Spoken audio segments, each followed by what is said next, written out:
What's going on, everybody? Welcome to Command and Console. My name is Jason.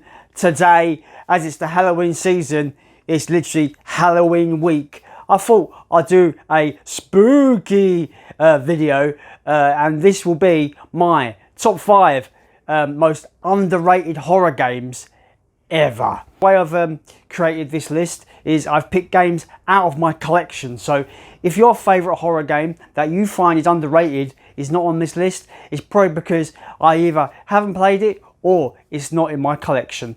So without further ado, let's get on to the honourable mention. So the honourable mention is Alone in the Dark, The New Nightmare. Either version of this is fine, the PS1 version or the PS2 version. I have the PS1 version here, and I think the PS1 aesthetic with this game makes it even more creepier. The actual scare factor with this one is actually quite high. I genuinely was creeped out by this game. I genuinely was like holding my breath when turning corners and stuff like that. Alone in the Dark New Nightmare follows that usual kind of template that Resident Evil made famous, but obviously we all know Alone in the Dark came before Resident Evil originally, the original Alone in the Dark. But this one is a brand new game in the series, at the time at least, and it does follow that that Resident Evil template of, like, you know, limited resources, exploration, finding keys for doors, etc. But I feel like the atmosphere in this one is thick as hell. Like, it's super thick. You don't feel safe at any moment in this game. I genuinely felt vulnerable the whole time playing this one. Didn't beat this one. It does get very difficult. Even at the beginning part of the game, like, I died a lot. But even as you go through and get through it further on in the game, it gets really hardcore. But I feel like just the reason why this is as my honourable mention is for underrated horror games is because I hear nobody talking about it. I don't really know what the general reception of it is, but in my opinion, it's a really good horror game that actually really does the horror very well. The mood is amazing. The atmosphere is so thick, it's ridiculous. Yeah, it's awesome. This is an awesome horror game. Yeah, I really recommend this one. The PS1 version or the PS2 version, they're pretty much identical, except for maybe the visual presentation. But I always feel like classic, you know, retro PS1 polygon graphics add to that creep factor a bit more with this one. That's Alone in the Dark, The New Nightmare. So my number 5 on this list is a little Wii game called Cursed Mountain. This game goes under a lot of people's radars because I don't think it was very marketed very well or very promoted that much. It's by Deep Silver as well, which is surprising. You'd have thought they would promote this a bit more. But I find the Wii has some really great kind of underrated titles no one really talks about. And when we talk about horror, I feel like Cursed Mountain might be one of the most underrated games on the Wii in general, but also one of the most underrated horror games out there, in my opinion. This game is very well made. You're this guy, you're going into these mountains to look for your lost brother, and it's like snowy. You got to fight the elements. Like, the weather will kill you. Like, it's like you got to battle the elements and the cold. You're in this snow-capped mountain area, these villages of like snow-covered villages. You feel like maybe it's not that scary, but this game does that Silent Hill thing of, like, it covers a lot of the area with mist and fog, and it just makes it really creepy. And you get apparitions come about, and you get like kind of jump scares by these like visions you're getting of these like really creepy ghost kind of dead people. It's really cool. I like it a lot. It's a horror game I really would recommend. It's a shame it's trapped on the Wii, because I feel like this game would be a great game to re-release on modern consoles and PC, for example, and have a, you know, a resurgence for this one, because I feel this one is really underrated, really overlooked completely, in my opinion, and that's why it's number 5 on my list. That's Cursed Mountain.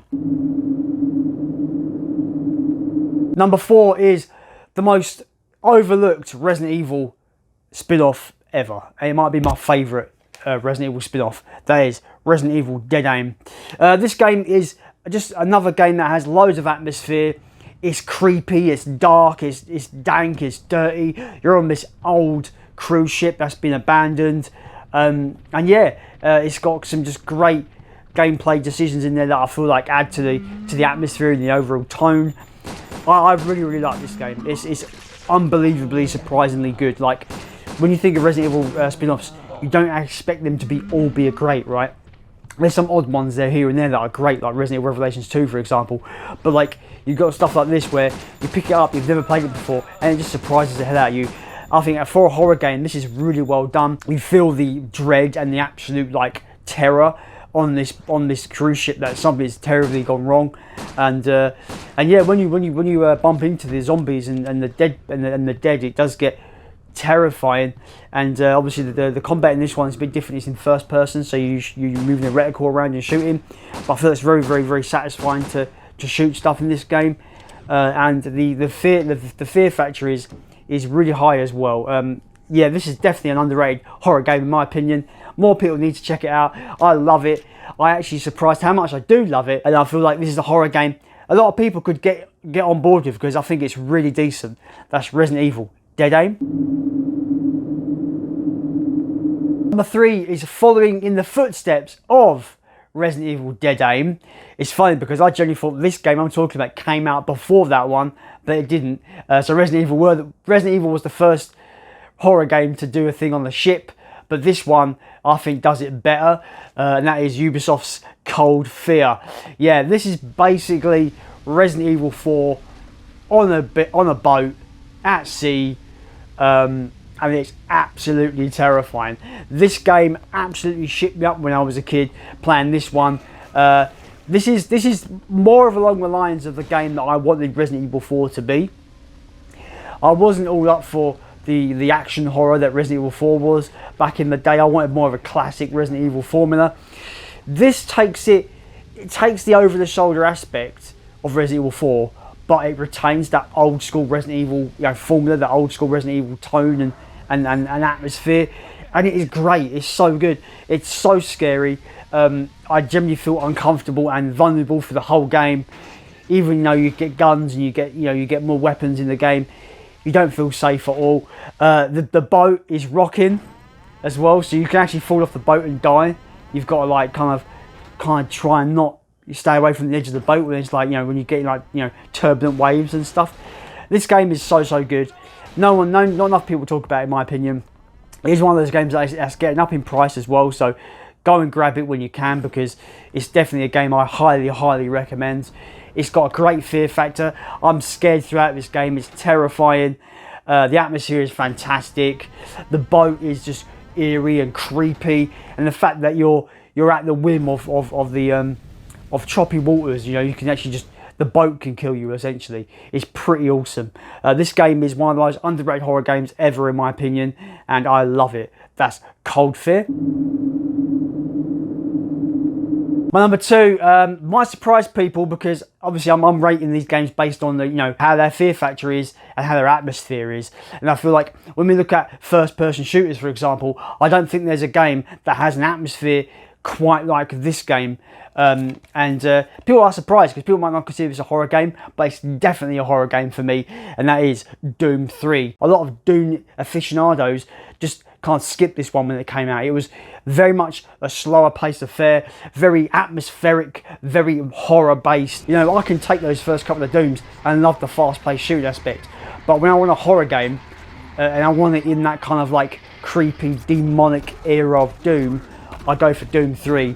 The atmosphere in this is palpable. The presentation adds to that just eerie atmosphere. Like, this game had the most kind of next level lighting technology in an engine for a game when it came out. It was like next level, cutting edge. So the actual like use of shadows, light and dark, were just next level in this one. It's so moody and so dark and so scary. Like, even now, I put this on and I'm just unnerved by going down these corridors and using these terminals, and I don't know what's going to come out of those shadows, because like I said, the lighting in this game is unbelievable. You generally don't know if something's lurking in the shadows, and it's bloody terrifying. I think Doom 3 is an absolutely underrated horror game.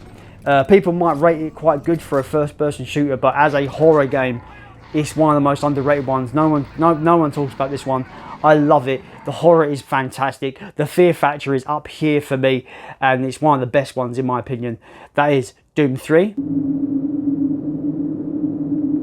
Right, when we talk about underrated horror games, this game is always on my mind because no one talks about it. I'm so excited it's getting remastered by Night Dive Studios. My number one underrated horror game of all time is The Thing. This game does so many things right to ratchet up the tension, the panic, and the unease. It takes what the film did, which I adore the film, by the way, one of my favourite horror film of all time, The Thing. It does what the film does and translates it so well to a video game. You've got to manage your team. They will get panicked, they will get stressed, they will start to distrust people, and you've got to manage their emotions. And like, you know, if they feel a bit uneasy, give them a weapon to calm them down so they feel a bit safe. You've got to kind of like, you know, it's almost like a micromanage horror game, as well as just your general kind of like, you know, survival horror title. You've got to manage your team. Your team might suspect you as a thing, so you've got to like do your own blood test on yourself to prove that you're not a thing. There's so many good mechanics here taken from the film, and when shit does hit the fan, it's crazy funny. I'll say funny. It's terrifying, but you can't help but laugh at it because it's always a medic. That's the thing. So like when you're doing something and all of a sudden your medic is just not answering your commands, you're like, what's the matter with you? And you go to do a blood test on the medic, it just becomes a thing monster. You're like, for God's sake, why is it always the medic? God damn it. So now you're down one man, you haven't got a medic, so there's not somebody to heal you. You're panicking, you're trying to kill this thing monster. You know, it's just like, just panic all round. It's such a good game for paranoia, panic, unease. It's so good. The fear is ratcheted up as well. You're in this cold, obviously in the Antarctica, so you're in this cold environment, and the cold can kill you in this game. There is a warm meter in the game, and you've got to keep yourself inside in the warm, or the cold will straight up kill you. It's so well done, so many facets that make this game really scary, and yeah, it acts like a direct sequel to the original John Carpenter's The Thing. I don't really see it as a direct sequel, as an official sequel, because I don't think the story is good enough to really warrant it as a direct sequel, an official sequel. So in my mind, I don't really see this as a sequel to that film. But as translating the film to the game, this is an amazing horror game. Like I said, it gives you the correct amount of terror, fear, ratcheting the tension, and making you paranoid about every single one of your teammates. At any moment, they can turn into the thing, but it's usually the fucking medic. The fucking medic is him. He's the thing. I love it. The most underrated horror game of all time for me. That's The Thing.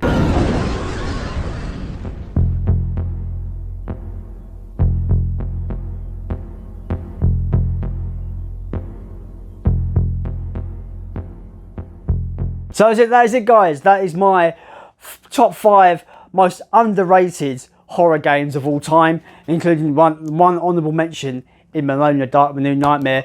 I'd love to hear your picks in the comments down below. As always, this will be my list. Your list is going to be completely different, and so it should be, of course, because we all have different tastes. We all have different opinions. You're going to have different picks in your lists, of course. And remember, these are games that I own. I've only chose games that I have in my collection for this list. There's other games that I probably could throw in here as well that I think are super underrated horror games. But, you know, there's always another video that can be done for this subject. So these are my picks for now. But, you know, I've probably got loads more games I could recommend you for underrated horror as well, Dan, you know, in the coming months maybe. But those are it. Those are the ones. Go and play The Thing. It's awesome. It's getting a remaster by Night Dive Studios, so you've got no excuse not to play it. I can't wait for that. It's going to be awesome. As always, guys, let's continue to build a horror game collection.